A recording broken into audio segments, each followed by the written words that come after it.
Better. Hi everyone, my name is Antonio Roberts. This here is my website, hellocatfood.com, should anyone want to check it out. And today, well, thanks for coming. Well, I'm glad to be invited to be at LGM again. It's been a few years since I've been to one, so yeah, thank you.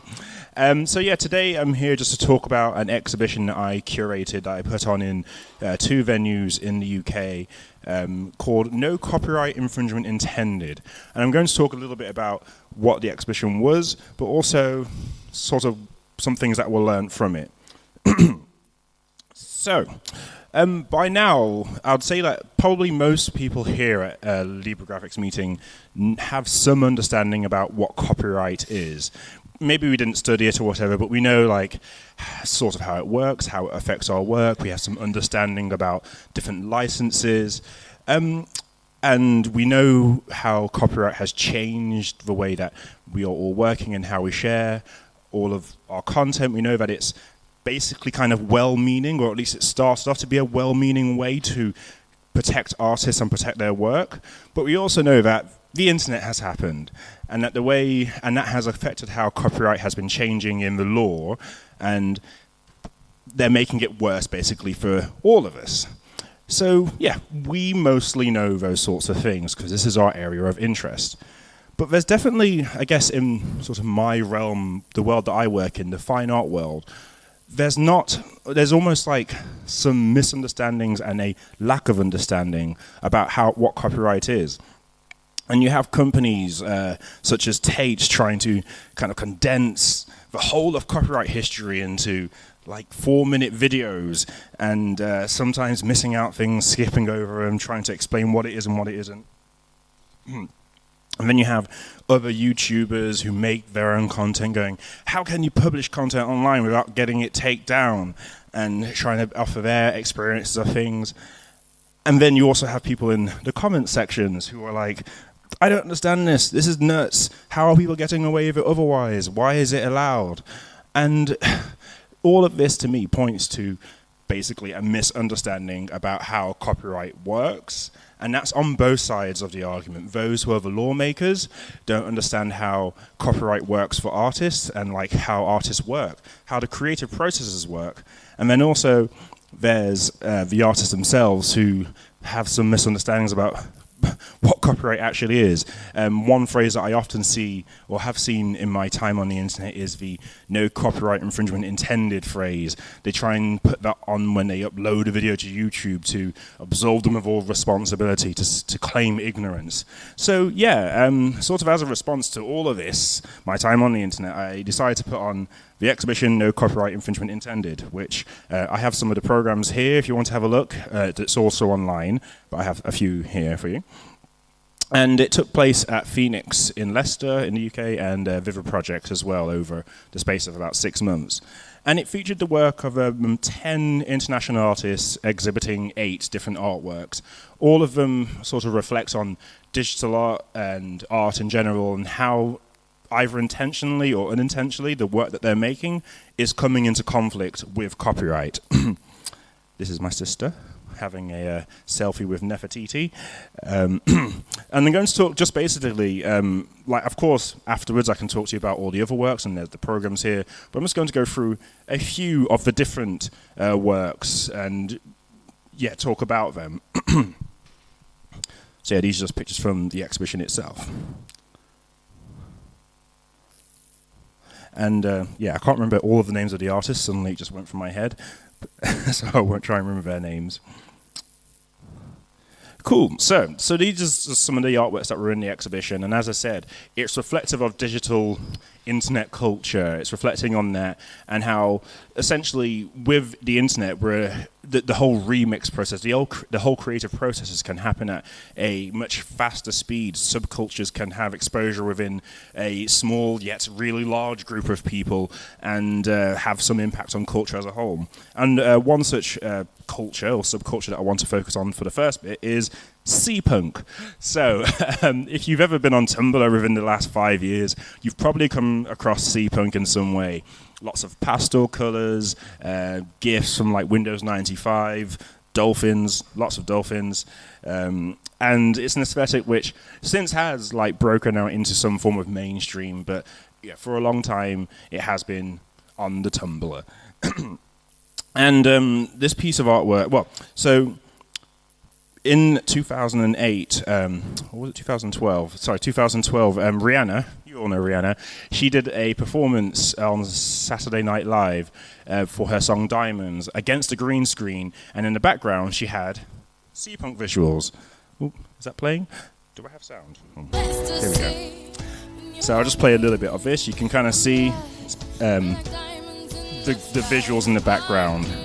Pastel, very lo-fi, low-tech. And the whole internet kind of got really annoyed about this because they felt that it was some sort of appropriation. Here she is, a really well-known musician, stealing from this culture and not really giving back to it. And as we know, like there weren't any C-punk artists who were consulted, or like they could even ask someone from the community, could you make a video for us? But it didn't happen. So they kind of felt like it was stealing from, like there's an imbalance in power, and they stole from the little people, like the people underground. So in response to this, an artist called Nick Breeze, who's based in Chicago, re-green screened part of the performance. So here's what he did. It's very, very basic re-green screening. Like he did it on the night, so it's very patchy looking. And he made this video available to the public. He gave it to, like he's part of a big net art community, and said, okay everyone, let's see what your remixes are. She's taken your artwork, your style, let's do that with her work as well. And there are a lot of different remixes. If you go to nickbreeze.com/diamonds, you can see all of the submissions that happened at that time.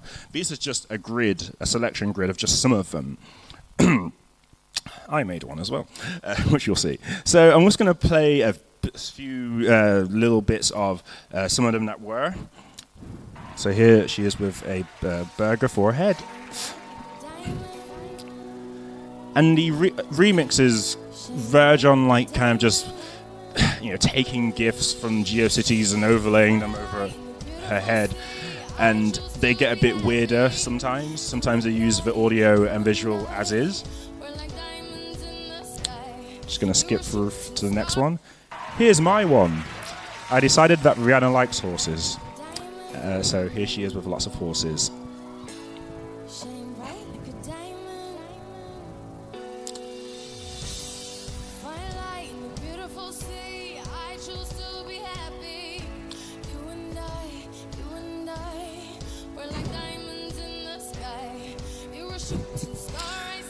And then it's just, I really can't even explain this one. This is not his style of artwork usually, but an academic lecture featuring Rihanna. The crab has caught me by one finger. The constant stiffening, the stretching out prone, as foolishly as possible. Go looking around you from all four sides. Keeping still, quite smart. Make yourself firm. Yeah, and then the very kind of self-aware, browsing through Tumblr, the C-punk tag on Tumblr as she's standing against it. So yeah, you can see this is kind of like a self-aware critique of it. I'll skip over the next one because there's lots of flashing images and I don't want to cause any offense there.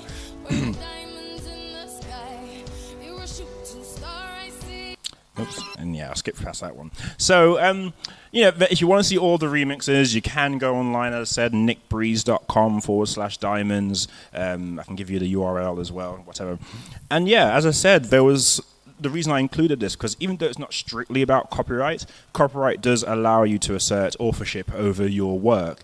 And then this is really like, well, what is it that is your work? Is the style your work? And can you even own that? And this is a question that happens a lot, because because culture can spread so quickly over the internet. It can be a subculture in the outskirts of Australia, and then like a day later it's in a performance by Rihanna. And so And it's just, there was debates over whether or not that was stealing. Did Rihanna actually steal? Because C-Punk itself borrows from lo-fi aesthetics from like MTV in the 80s and kind of, Windows 95, etc. So it's a critique about how culture evolves, but also how there is an imbalance of power when someone who's really famous should take it. And so here's just a couple of pictures of it in the exhibition itself. So the next piece that I want to talk about is a bit more academic, but I like it for that reason. It's a project by Andrea Wallace and Ronan Deasley called Display at Your Own Risk. So this is where it gets a bit more into the whole copyright thing. So let's just pick an artist who's, I don't know, Rembrandt, long since dead, and the works themselves are in the public domain. That is, they've been out of copyright for 90 or whatever years, and so the public is allowed to enjoy it, have pictures of it. No copyright is attached to it at all. But when you go on the website of an institution, should they choose to publish photos of that work that's out of copyright, the photos themselves are copyrighted of the institution or the photographer. So this actually happened. Wikipedia got into trouble with this before because they've put pictures of artworks that were out of copyright on their website, but the photos themselves were in copyright. I know it might be maybe you already can grasp that concept, but it's sometimes difficult to grasp that concept. But it's a picture that, So what this project aims to do, Display at Your Own Risk, they take the photos from the institution's websites, whatever resolution they are, whether they've got watermarks on them or not, and they reprint them at life size. And sometimes they look really nice, but they might have like these color bars on the side. They include that as well, because that's what the institution has made available. Some of them, like this, I remember when this was in the exhibition, it was a really high quality print, but with just the color bars there at the bottom. And your Mondrian, cool. And you can see here on the left, there's like a massive A over that one. That's a watermark. That's not actually the work. But again, reprinted life size. Here we go again. So, I really like one because it is just about the images themselves. So if you wanted to go take a photo of an artwork, as long as you abide by the actual institution's rules once you enter the property, that photo is yours. And this is what's happened here. So the last work that I'll talk about that's in this exhibition, there are more, but I'll talk about this one. One of my favorites, Left Shark. Hands up who knows about Left Shark. Yay, some people. So Left Shark is a meme that's done the rounds on the internet since 2015. It basically came out of a performance that Katy Perry did at a Super Bowl then. And I'll play you a little clip.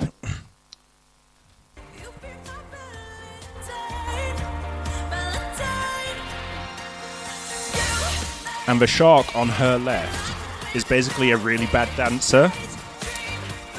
And because you've basically got the whole of America watching this shark dance out of time, something was made from it almost immediately. So a meme was made out of Left Shark almost immediately. Everyone really liked how he went against the rules and just did his own thing. To be your own Left Shark is to kind of go against the rules. This is just a screenshot from just some of the memes you can find online. It's a pretty old meme by internet standards now, but Left Shark. So what one artist did, Fernando Souza, based in California, I believe. Yes. He, on the night itself, he's a 3D modeler. He can work Autodesk, Maya, whatever. And she just decided to make a really crude 3D model of a Left Shark. There's lots of inaccuracies about it when relating to the original Left Shark. So I decided to make that, publish it on Shapeways or Thingiverse, asking for some money for printing. Oops, I have a Slack notification, sorry. And asked for some money, but it's not really a profit-making thing, and put it on there. But he was slapped with a takedown notice from Katy Perry's lawyers because they were trying to claim ownership over Left Shark. Now, this is again where it gets a little bit tricky because, yes, they commissioned the dancers and the choreographer to make the dance moves. They hired the shark outfit, but and maybe even commissioned someone to make it? Don't know. But did they really create the meme, the cultural phenomenon of Left Shark? No, it's not like they intended to do that necessarily. What rights do they have to claim ownership over something that the whole internet made? So yeah, they asked for it to be removed for that reason, and then they even tried then to trademark Left Shark. Again, just kind of being a bit more absurd. Luckily, this didn't happen, and you still see Left Shark occasionally in some of her performances. But it's still that whole power imbalance that Katy Perry's lawyers, they can almost try and do this because who is this Fernando Souza person who's a random person? He has no power at all, and we're the big guys. So it's just. And this can happen with the culture to an extent. It kind of happened with the Rihanna C-Punk thing. And here it nearly really did happen. One of the reasons it didn't happen is because Torrent Freak and other copyrights organizations jumped on it and were like, no, this can't happen. But not everyone has that same recognition for this to be able to happen to them. So yeah, here's a few pictures of, a picture of it in the exhibition itself. I printed, I think it was 6 different Left Sharks. I've still got one at my house. Kind of the whole Streisand effect as well. Once you try and stop something, it multiplies. So yes, it was a meme, but it's a pretty important meme in terms of our rights as creators. So those are the works that were in the exhibition. But I really, really wanted to try and have an education side of things because, as I said at the beginning, most likely we here know a bit about copyright, but I've always felt that within my artistic community, there hasn't been that necessarily. So yeah, one, we have the program, which actually is a really good resource for how to get more information. But I also had a couple of panel discussions about this exhibition and the themes behind it, called Copyright as Frame and Prison. The videos are on YouTube should you want to search for those. And I wanted to have the artists in discussion with other people involved in copyright or who are affected by copyright. So in the first exhibition that happened in Leicester, you have on the right Ronan Deasley and Andrea Wallace, who are the ones that did the Display at Your Own Risk project. And then next to them, you have Duncan Poulton, who also had an artwork in the exhibition.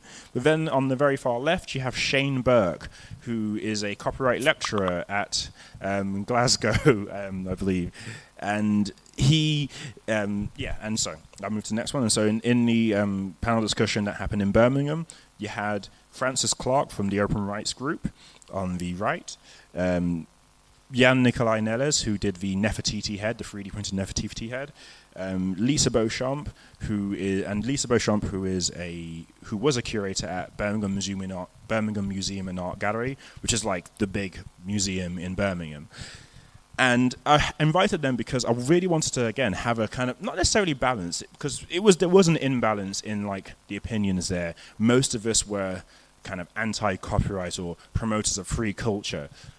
But I still wanted to have that discussion about how is copyright affecting organizations, what's happening in the law, and what are artists doing? Are we aware of it? Is it just, are we just going about our daily business and suddenly slapped down with a takedown notice? And the discussions that happen from these, again, you can watch the videos on YouTube, were really, I really am glad that we were able to have them. So one thing that I was mentioned, so Lisa Beauchamp, who's second from the left, was talking about when she's been working in the museum. Sometimes, they had an exhibition which featured the work of Andy Warhol, for example, and they wanted to display an image of his on their website. Now, of course, they need to purchase the rights to be able to do that. And one danger is that, by inputting an image on the website, it can then be downloaded, which the Andy Warhol Foundation wouldn't necessarily be happy with. Part of the value in some art comes from its scarcity, that there isn't many copies of it out online. So if you go to the Arts Council, which is the big funding body in the UK, go to their website and look at their collections, they own the pieces, but sometimes they can't even put images on their own website because they don't have the rights to do so. They can't, well, it might be even too expensive to purchase the rights. And so again, yeah, if you look at the Tate website, they have here a really small image of Andy Warhol on their website, which I don't even know how much they had to spend on that, but I'm guessing it wasn't cheap. I need to just turn off Slack. But yet again, you can go on Google and just Google Andy Warhol, and there's all of these other images.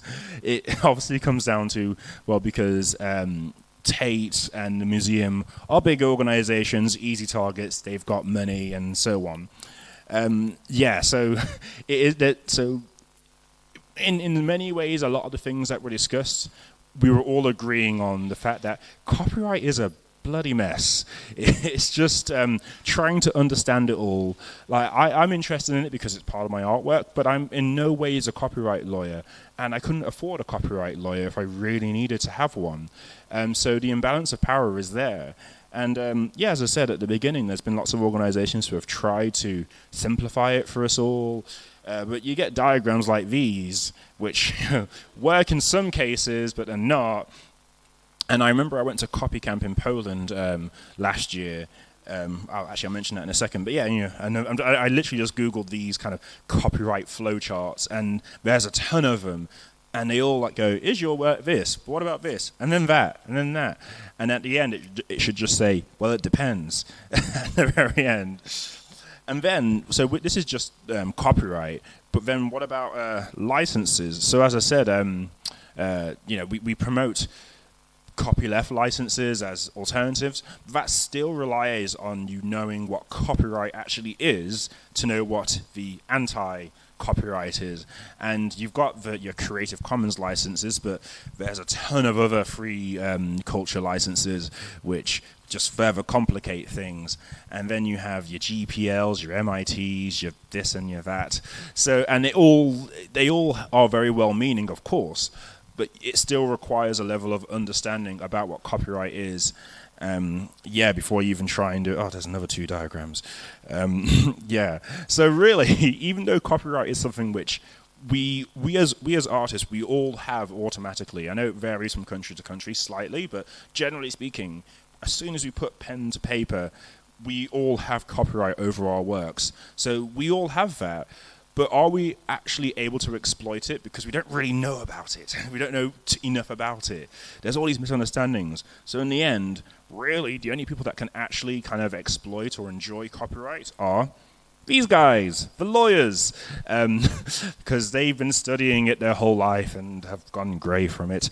That is their job, to know what copyright is, whether that's to protect or exploit people. They can do that. And I feel that really it's sort of unfair to ask artists to know what copyright is. I'm an artist. I spent most of my life studying art. Am I now going to do the same, spend the same 32 years studying law? No, I'm more interested in just making the artwork. So obviously, from all of this discussion that was had at the exhibition and the panel discussions, there were no solutions, just more problems. But still, as much as there are alternatives to copyright, part of it is just making it, like, the more laws that you have, the more criminals you eventually get. So we just need less laws. So on that, I'm going to say thank you very much. If you want any more information, I'm here. Thank you.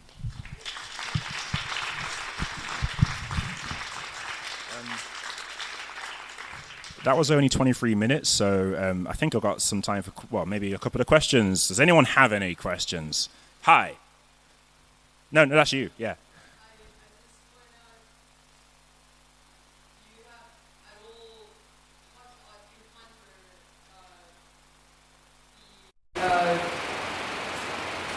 Fair use doctrine that's been used in the US and that has for decades kind of like protected artists of these issues. I have no idea it has been applied at all in Europe, but I wonder if, Yeah, so you were talking about fair use, and I'm going to turn the Slack off. you're talking about fair use, because it's definitely something that is in the US. In the UK, we have fair dealing, and there's things like it's okay for parody and criticism. And yeah, there might be some other laws in other countries as well, but generally, yeah, we all have some form of fair use. If it's for education, definitely it's usually okay, and for criticism, you need to talk about the thing that you're criticizing, so you have to kind of sometimes show it. But after all of that, you still need to be able to challenge it if challenged. So if MTV say, hey, don't use our work, and you're like, it's for criticism, you better lawyer up. And lawyers are expensive. So that's what I mean. Like, we do have that. We are aware of it. But if you really want to be able to challenge it, you have to know what you're talking about, or have someone who knows what they're talking about. Yes, hi. Copyright than I ever thought I would, because I run a stock image company where I scan pictures from old books that I originally thought were all out of copyright. And so I have two comments. One is, do not do what I did and believe Wikipedia, because it turns out that lawyers who know what they're talking about are by oath unable to contribute to Wikipedia in legal areas, because they're not allowed by oath to give legal advice. So they would have to have a disclaimer saying this does not constitute legal advice, and Wikipedia doesn't allow that.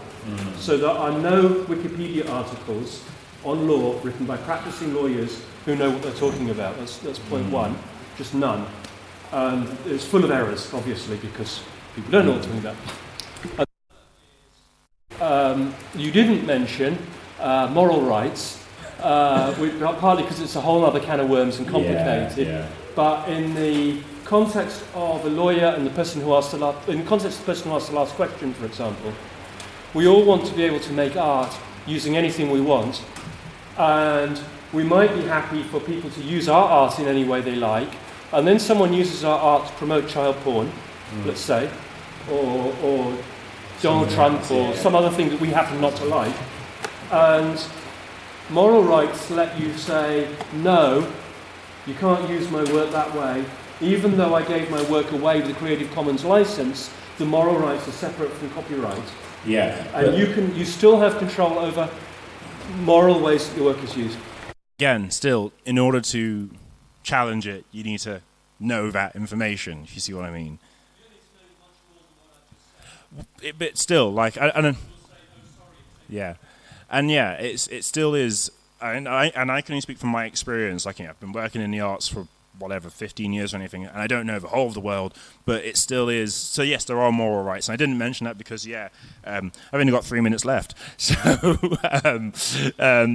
there are so many other kind of exceptions to all of this. And even one critique that I have, like I remember reading the book Floss Plus Art that was published by Go210, I think some 10 years ago maybe, and I remember reading the work of Rob Myers, and just sort of the the Creative Commons licenses, the non-commercial clause. I find that a bit of a contentious clause, because what is commercial, and usually, and this is my own opinion here, when people put non-commercial on their licenses, it's usually anti-commercial, well, not anti-capitalist even, sorry, anti-commercial. Like they're okay with your vegetarian shop down the road using your image, but as soon as it's Nike, it's a problem. And that is an exclusive way of looking at things. That's what my opinion of the non-commercial clause is. And so I don't put any non-commercial clause on it. You have a question? So in one way I said, yes, of course, I would like to spread my work so that everybody could use it. But I was sort of a few years ago, a political party took one part of my work, and I'm not, I don't like, well, it's not that bad, party, but they took it and they put it on their election paper in France, and everybody said, hey, you're not party, and that was sort of, I put the lawyer in. Because that was sort of, they put the party onto mine, so that's the problem. The other way around is to say, okay, if there's another artist using it, doesn't matter, so that belongs to who? Because then there's the fact that if it's a picture using your face, as long as it's not really in a public place, then if it's like there's a photo of you in your house or whatever, they would have to get permission from you. But if it's a photo of you, I think it's the right of panorama, but that's more about buildings. But anyway, if it's you in a public place, whatever, and as long as it's like literally not zoomed in on your face, it's okay. So then that's another exception right there. You see where I'm coming from? Like, there's an exception. We've had that diagram before. You've got all these exceptions and all of these clauses. But yeah, you're right. Like, it sometimes does boil down to who would you be happy with using it? And I would say if you are mostly happy for everyone to use your artwork, except for bad political party A and like other person B, then just use copyright. Just use standard copyright and like say yes to whoever wants to use your image, because that's what's kind of ironic is that sometimes just putting all rights reserved is a lot simpler than using Creative Commons, because just as, I don't know, it's explicit, it's mine. So yeah. Any other questions? I think there's, yes, hi. Yes. As in what, from who, sorry? Yeah, as far as I'm aware, no one cared. As far as I'm aware. Yeah, because actually that was a point which I was going to try and make, but I forgot to. So in the first talk, Ronan Deasley did actually say, well, so this exhibition, fortunately, was funded by the Arts Council. Now, me as the curator, I acted in good faith that all the works were cleared of permissions and had full copyright, right? So if someone tried to challenge it, would I get taken down? Would I be sued? Would it be Arts Council for supporting the exhibition? Would it be the galleries also for supporting the exhibition? Or would it go straight to the artist, but they're acting in good faith and they say, oh, I was ignorant? So yeah, so there are... we did think about that, like who would actually be in trouble. But yeah, no one did... ask for anything to be taken down, which is good because I can't afford a lawyer.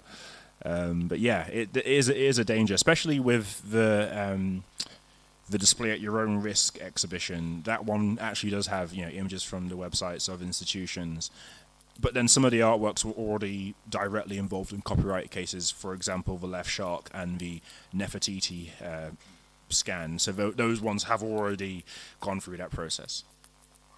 Sorry, 1 second. Those examples actually of those pictures of the archive, because there is I think an active question or that's something that is being challenged, because part of it in a way it's a reproduction, so it's not automatically protected, I believe, and it's also depending on the country. Yeah, in the US it's perfectly legal. Yeah, and we did discuss this, and I put these works in the exhibition, knowing all of this, that these are, in some cases, actual just reproductions. Even if they're remixes, they are still derivative, so it's still like copyright of the person who made it. So yeah, I exactly knew all of this. I knew what I was getting myself into, and thank goodness I haven't been sued yet. Oh man, it would have been great though, wouldn't it? It would have been great coverage if like I got sued and BuzzFeed was all over it or something. But yeah, so as the most that did happen was just like, yeah, lots of artists came to discuss it, and similar to how we're having a discussion right now, this happened because, and the whole education side of things, everyone asked about, Andy Warhol, collage artist, how did, you even saw in the comments before, like, how are all these artists and musicians who are making collages, like, since the 50s, 60s, or whatever, how are they actually getting away with it? Yeah. And it depends, because it's sometimes the amount that you're using, not just if you have used it. Yeah. I need. If we're going to discuss this more, I probably need more alcohol, because it's a long discussion. But no, but I see your point though. Yeah. Before I come to you, sorry, just any other question, just so anyone else gets the time? No? Okay, go for it. Monopolizer. It's just I've been into it a lot, and a really useful thing to understand is that if outside the US, I can talk about the US offline, but it will take a long time. But out in the UK, in Canada, outside the US. Copyright violation is a civil crime. It's tort law. What that means is if someone does sue you, they're suing you for the damages, the commercial damages from lost sales, lost revenue that they incur. They, in court, would have to prove that they had lost money because of your exhibition. So people came to your exhibition instead of going to the Tate. Let's say you had 3,000 people come to your exhibition, right? And the maximum they could conceivably claim would be 3,000 admission fees for the Tate, plus 3,000 copies of the poster they sell. But in practice, the judge is going to say, look, you've got 50 images here, so only 1/50th of these would count. I'll award $200 damages or £200 damages. Right? And then if you haven't got that much money, then they can't get it. So, in fact, what happens is you're asked to take the image down, and provided that you comply, if you think they're reasonable, that's where it ends. Being sued is not expensive in this case. Yeah. Please don't tell Tate any of this information. Just I don't want to get. But no, it's true. So I'm going to wrap up there. I have a few copies of the program with me. Please only take one if, you really need it, because the program is also available online as a PDF and everything. And there's only 10, and there's 50 or 60 of you all here. But and you can, if you want to ask any other questions about the rest of the works in the exhibition, I'm around for the rest of today, tomorrow, and even a bit of Tuesday. Okay, but otherwise, thank you all for listening.